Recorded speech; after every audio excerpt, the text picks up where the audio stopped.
The following is an introduction to our new podcast, Teaching in Tanzania.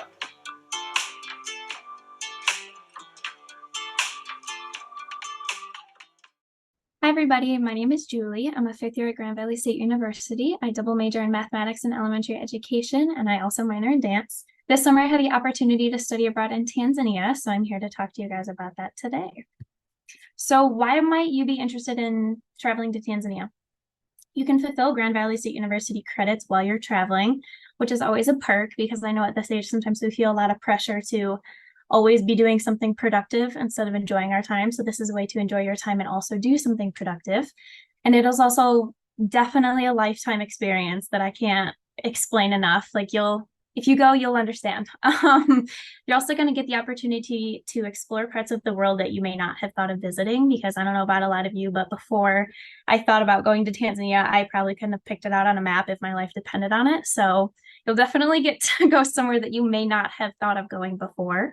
And also, since this is a study abroad, you'll get a chance to interact with the culture on a much deeper level than you would if you were just vacationing, because you'll be there a lot longer, but also you'll be put in a host situation where you'll be interacting with natives and learning the language and just going so much further out of your way to learn things about the place that you're visiting than you would have if you were just vacationing and staying at a resort that served applesauce every morning like we do at home. But while this is a travel abroad program, it is only a month long, which is really nice. So you get to go and visit, but not for too long. So you'll still have most of your summer left, and this won't interrupt any of your normal coursework. You can still participate in the fall and winter semester without getting in the way of anything.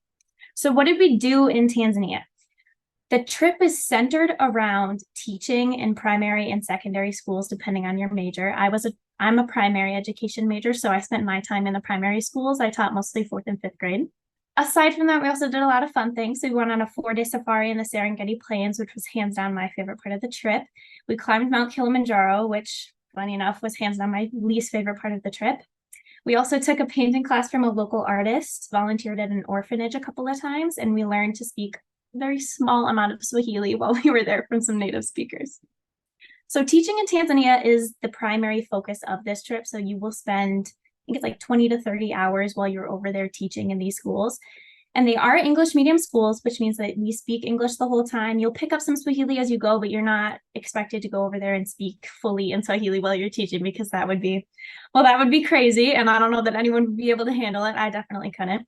Like I said earlier, I taught mostly standard 4 and 5 math and English, which is roughly fourth and fifth grade. And then just so you know, expectation wise, you can see some of my pictures on the side there, but classes are a lot larger over there. So kind of get that in the back of your head too, that if you do travel, there might be anywhere from 35 to 70 students crammed in a very small room, and it might be a little overwhelming, but you can do it. There are also very little resources over in Tanzania, so that's something to think about too. Is I didn't expect to see, no, I don't think anything could have prepared me for it, really. Like we went to so many meetings and we were told all of these things about what Tanzania would be like, but it was still just so different from what I expected. Like students had notebooks, but they were sharing pens and pencils, and when their notebooks got full, they were writing on their hands, and that's just something that I don't think any experience in the United States can really teach you. But the students really did love learning from us, and so did the teachers. Anytime we would walk on campus anywhere, they were always very excited to talk to us, give us high fives, learn different cultural aspects that we have in the United States from them, what they do. So it was a very exciting experience. What did we learn? Well, while you're over there, you are going to learn how to create lesson plans with very little materials. Like I kind of mentioned, there aren't a ton of resources over there. So you might have one textbook that's falling apart and not always completely accurate. So you'll get really good at using what you got and making it up as you go, because I mean, that's teaching in general. You'll also learn how to collaborate with other teachers in an effective way. This could mean the teachers traveling with you, or maybe the teachers already at the school, because there's lots to learn and teach all around. You'll also learn how to interact with students with a language barrier. And what I mean by this is they know English to some extent because it is an English medium school, like I mentioned, but they know particular phrases in English. So for one example, like if we were doing something where our desks were in a circle, I would have to say, okay, let's put the classroom back together, but they didn't understand that phrase. You had to specifically say, arrange the classroom, and that's what they knew. So you really are going to have to learn how to find those phrases that they understand, and try not to get frustrated with yourself or with the students when they don't understand what you're saying, because It's not for a lack of trying. You also learn how to advocate for yourself and your students when appropriate. This is honestly one of the biggest takeaways I think I got from the trip was learning how to stand up for myself when I needed something as a teacher and stand up for my students when they weren't getting something they needed also. And then something you'll definitely learn from Tanzania in particular is how to slow down and appreciate the opportunities and privileges you have. If you do go on the trip, some Swahili that you will learn is pole pole, and it directly translates to slow down, but it's more so a lifestyle and relaxing and enjoying the moment, and there's no hurry to get anywhere or do anything. Some of my favorite memories were visiting the orphanage, and as you can see, I have a couple of pictures here from various kiddos that we played with. So if you do go on the trip, something that is encouraged is bringing toys like bubbles. Well, maybe not bubbles, that was a mess, but chalk. They loved beach balls, any sort of toys that you could pack in your suitcase, even though I know it will be very full with your dresses and clothes and stuff. But the kids love playing and getting to interact with us and cuddle sometimes too. So it was honestly for the primary education majors, loved it. It was a great time. But some of the secondary majors got a little overwhelmed by all of the little ones touching, but I think it was in small enough doses. We went every Wednesday. So it was in small enough doses that I think everybody enjoyed their time without it being too much. Safari, like I said earlier, we went on safari in the Serengeti Plains, and that was by far my favorite time. I mean, look at those pictures we took. They're crazy. The Jeeps lifted up and we got to stand up on the seats and look around at everything. And we actually traveled through a migration at one point. So that was crazy. Like nothing in my, well, I don't want to say my entire life because I'm only 22, but nothing in my entire life so far has been more cool than going on safari and getting to see all of these crazy things and interact with these, well, not interact, we couldn't touch them. They told me not to, but seeing all these cool animals in their natural habitats and taking pictures of them to show to our family when we got home. Another memory that I really enjoyed, even though I didn't think I was going to at first, was camping. I know it sounds crazy, camping in the middle of Africa. I don't think I slept. I definitely don't think I slept, but it was still super fun.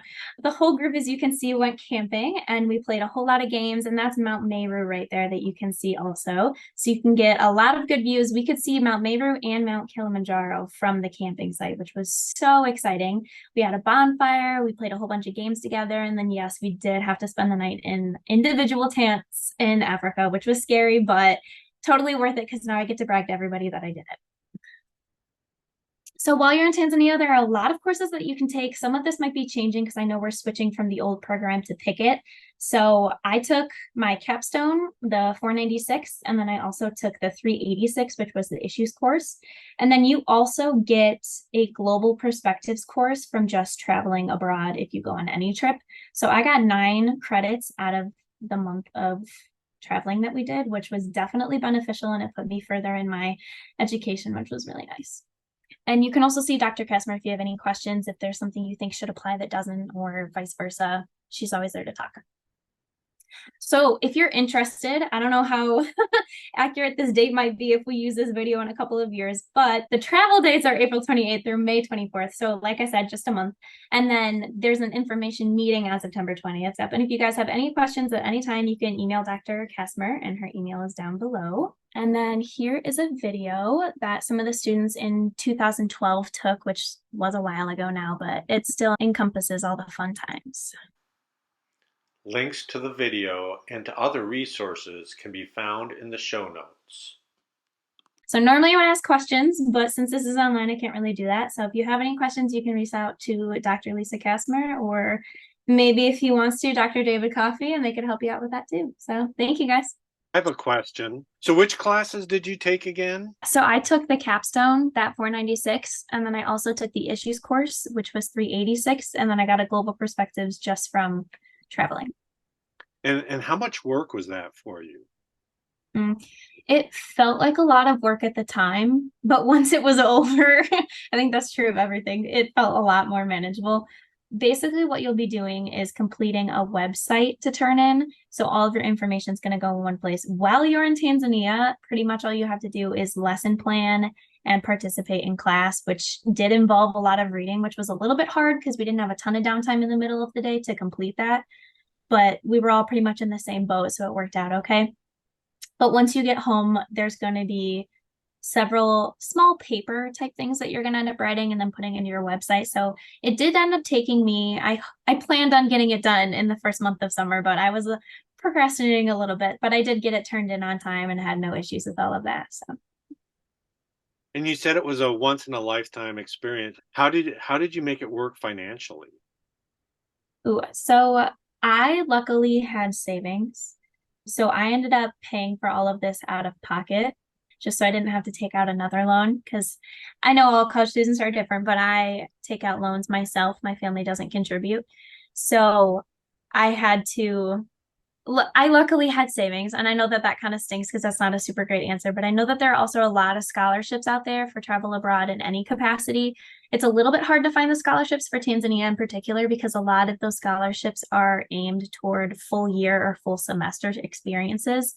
This isn't one of those, so it might be a little bit difficult, but you can always reach out to somebody in the study abroad office and they can help with that. But yeah, luckily I had some savings because COVID had just happened. So I had some stuff saved up because I was supposed to go on a couple of other trips that didn't happen. So I was kind of prepared for it. But yeah, there are a lot of scholarship opportunities or loans that you could do. So that's what other people did was scholarships or loans. Yeah.